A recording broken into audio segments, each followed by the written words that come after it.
Hey, what's up everyone? In today's video, let me show you the way that you use ChatGPT voice mode on your Android device. So what you want to first of all do is make sure that you downloaded the ChatGPT application onto your device and make sure that you are logged into it.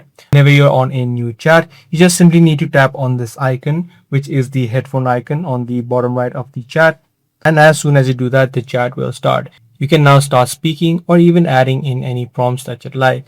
Apart from this, what you can also do is change the voice if you don't like the current voice that you're hearing. So what you can do is head over to this menu, head over to this profile section. Once you're inside, scroll down and head over to voices. Right here, you can switch between all of the voices that are currently available on ChatGPT.